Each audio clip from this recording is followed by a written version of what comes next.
¿Qué tal, estimados estudiantes de primero y segundo grado de secundaria de todo el Perú? El quien les habla, su profesor José Manuel Ríos Terrones, desde Cutervo, Cajamarca, Perú.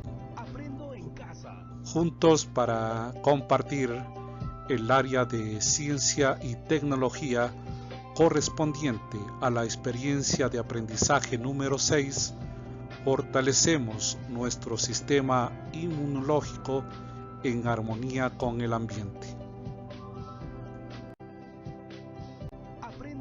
Continuando con el desarrollo del área de ciencia y tecnología en la experiencia número 6, el día de hoy, estimados estudiantes, quisiéramos compartir con ustedes y desarrollar juntos la actividad número 6, que es titulado Indagamos sobre la acción del jugo de limón.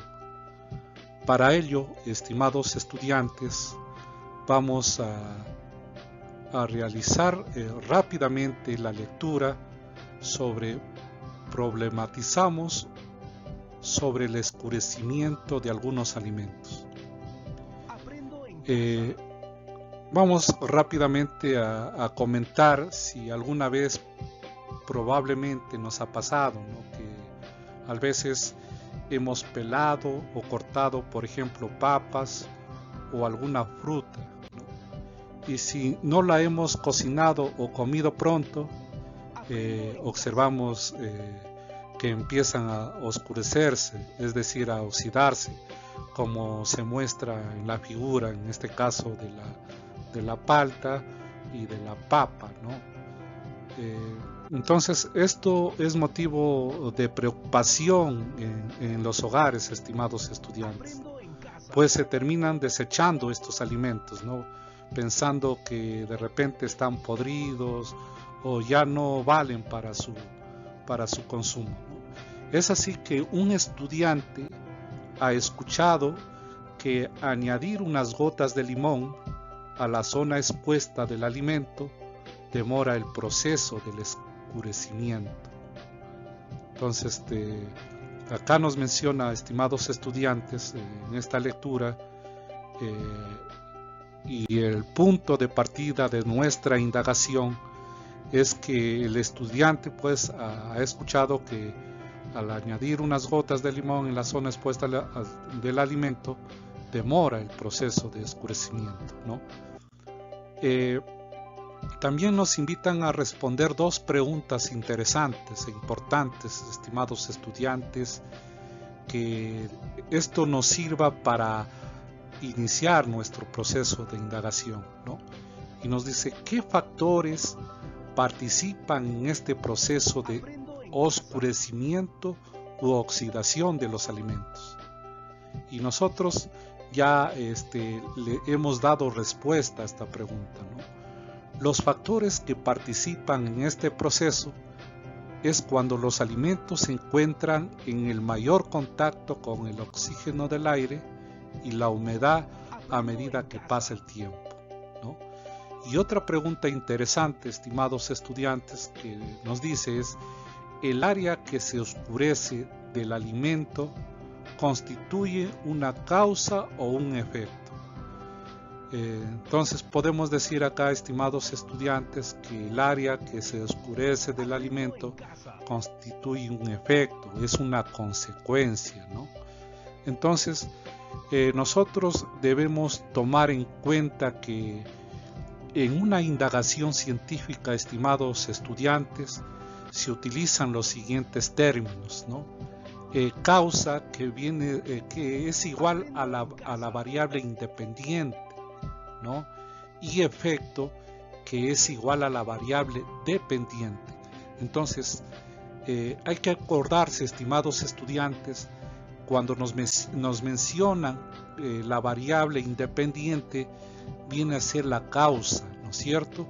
Y cuando nos menciona la variable dependiente, viene a ser el efecto o la consecuencia. En este caso ya nos están dando el primer dato, que es el oscurecimiento o oxidación del alimento, que viene a ser la variable dependiente, que es el efecto, ¿no es cierto?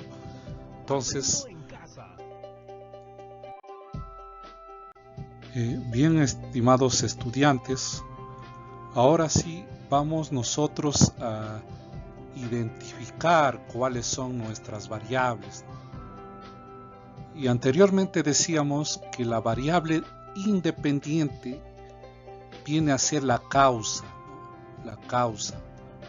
Es decir, acá nos vamos a hacer la pregunta, ¿qué voy a manipular? ¿No? Y nosotros le hemos escrito lo que vamos a manipular es justamente el jugo de limón, ¿no? Entonces, en este caso ya hemos identificado la variable independiente. Y la variable dependiente es el efecto, la consecuencia, ¿no? Es el que voy a medir, el que voy a observar, ¿no? En este caso, lo que vamos a medir o observar es el área oscurecida o área oxidada del alimento. En este caso, nosotros lo vamos a realizar de la palta. Ya ustedes, estimados estudiantes, lo harán pues de la papa, de la manzana o del plátano, ¿no?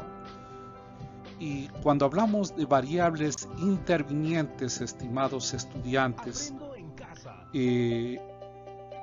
estos afectan a la variable dependiente, pero no se pueden medirse ni manipularse, ¿no? Esto significa y contestar a la pregunta lo que yo debo evitar, ¿no? Entonces, acá tenemos que experimentar esto con la cantidad de jugo de limón en la variable intervinientes, el tiempo de observación del oscurecimiento, la superficie donde se observará el oscurecimiento. Entonces, esto, estimados estudiantes, afectan a la variable dependiente, pero estos no se pueden medirse y no se pueden manipularse, nos dicen la variable interviniente, ¿no? Entonces, esto es lo más interesante, estimados estudiantes, que tienen que identificar estas variables.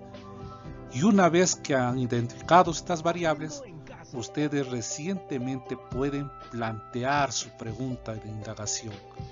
Y para plantear su pregunta de indagación, tienen que agregar la variable independiente y la dependiente. Y la pregunta que nosotros hemos puesto a esta pregunta de indagación es cómo influye el jugo de limón en la aparición de las áreas oscuras de la palta.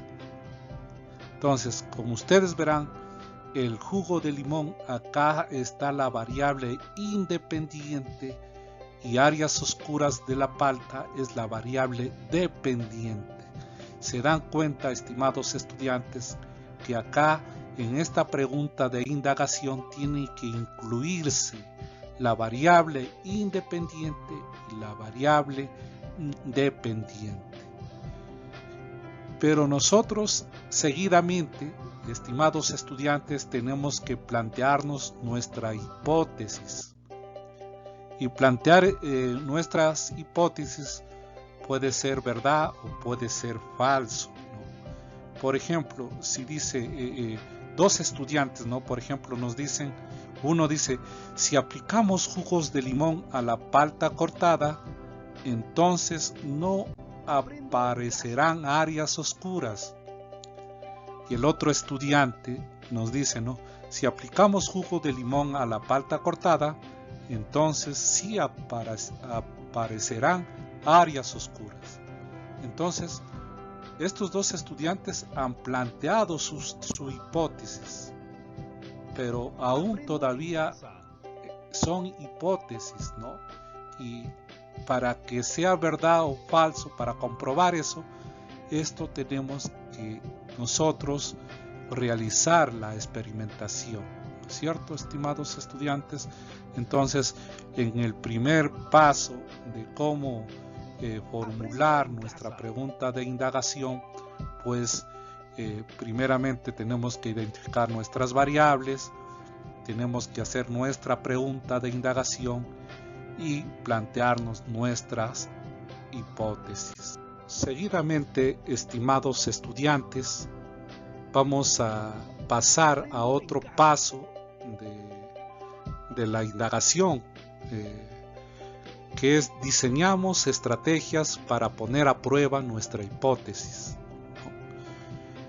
Y es importante, estimados estudiantes, hacernos acá unas preguntas, ¿no? Y que esto nos van a servir para diseñar cuáles van a ser nuestras estrategias para poner a prueba justamente nuestras hipótesis o las hipótesis que han sido planteadas ya por los estudiantes, ¿no? Y la primera pregunta dice, ¿qué acciones podemos plantear para poner a prueba nuestra hipótesis? Y acá nosotros hemos dado respuesta y decimos, las acciones que me planteo es hacer un experimento para demostrar si la hipótesis planteada es verdadera o falsa, ¿no? Acá, como ya vimos, vamos a ver cuál de estas dos hipótesis es verdadera o es falsa, ¿no? Y también nos dicen qué datos cualitativos y cuantitativos necesitamos obtener. Entonces nosotros le hemos puesto el área oscurecida de la palta en centímetros cuadrados entre un tiempo de 1 a 5 horas, ¿no? Entonces los datos cuantitativos vamos a medir justamente en centímetros cuadrados el área oscurecida de la palta en un tiempo entre 1 a 5 horas. ¿En qué alimentos haremos la prueba? En este caso, estimados estudiantes, lo haremos, como ya decimos al principio, en el alimento como es la palta. La otra pregunta es, ¿cómo mediremos el grado o área de oscurecimiento en el alimento? ¿Con qué instrumento que tengamos en casa haremos la medición? Entonces, acá hemos dado respuesta, el grado de oscurecimiento de la palta lo mediremos con una regla, ¿no? Que es accesible, pues, para realizar una medición nosotros en casa o en la escuela o en el lugar en donde tú te encuentres, ¿no? Y la otra pregunta que nos hacen, pues dice, cada cuánto tiempo observaremos y mediremos, cuántas veces mediremos y por qué. Entonces la respuesta es que en esta experimentación nosotros vamos a observar y mediremos en 1 hora, en 2 horas, en 3, en 4, hasta 5 horas. Y lo vamos a medir 2 veces, ¿no? Para poder nosotros realizar una verdadera experimentación, ¿cierto? Entonces todo esto es concerniente justamente al siguiente paso de la indagación, que es diseñamos estrategias para poner en prueba nuestra hipótesis. Luego, estimados estudiantes, nosotros vamos a generar y registrar datos de información. En una tabla de doble entrada, nosotros vamos a poner los datos del área oscurecida en centímetros cuadrados de la palta, utilizando, ya decíamos, el instrumento como era una regla. Y para ello tenemos que realizar 2 pruebas, la prueba 1, la prueba 2, tanto con el jugo de limón y sin el jugo de limón. Y el tiempo de observación que ustedes van a tener, estimados estudiantes, primeramente ustedes van a registrar datos en 1 hora, luego en 2 horas, en 3 horas, en 4 horas y en 5 horas. Entonces, una vez que ustedes llenan estos datos, van a pasar al siguiente paso, que es analizamos datos e información. Y acá lo importante, estimados estudiantes, que ustedes tienen que comparar los datos que hemos obtenido y anotado en el organizador y respondemos al final de cada hora de observación qué diferencia en la medida del área de oscurecimiento u oxidación tuvieron las muestras de alimento. Acá tienen que especificar tanto con el jugo de limón y sin el jugo de limón. Entonces, haciendo esto, estimados estudiantes, respondiendo, organizando estos datos y viendo cuál es la diferencia entre tanto con el jugo de limón y sin el jugo de limón, has realizado el análisis de datos de información. Entonces, para ello ustedes tienen que comparar los datos con la información seleccionada y escriben su interpretación. Luego ustedes tendrán que comparar sus datos con la hipótesis y escribimos si esta fue validada o refutada, ¿no? Y luego escriben sus conclusiones, estimados estudiantes, sobre toda esta observación que ustedes han realizado. Y por último, ustedes van a evaluar y comunicar el proceso de su resultado de indagación. Acá, estimados estudiantes, vamos a reflexionar y responder cuál ha sido el procedimiento o cuáles procedimientos permitió validar nuestra hipótesis. Es decir, vamos a escribir un breve reporte de cómo hemos indagado y los resultados que obtuvimos de esta experimentación. Bueno, estimados estudiantes, hemos llegado a la parte culminante de esta actividad número 6 de indagamos sobre la acción del jugo de limón, esperando que les haya servido pues para desarrollar esta actividad número 6 del área de ciencia y tecnología. Y bueno, conmigo será Dios mediante en otra nueva oportunidad. Quien estuvo con ustedes, su profesor José Manuel Ríos Terrones, desde Cutervo, Cajamarca, Perú. Gracias.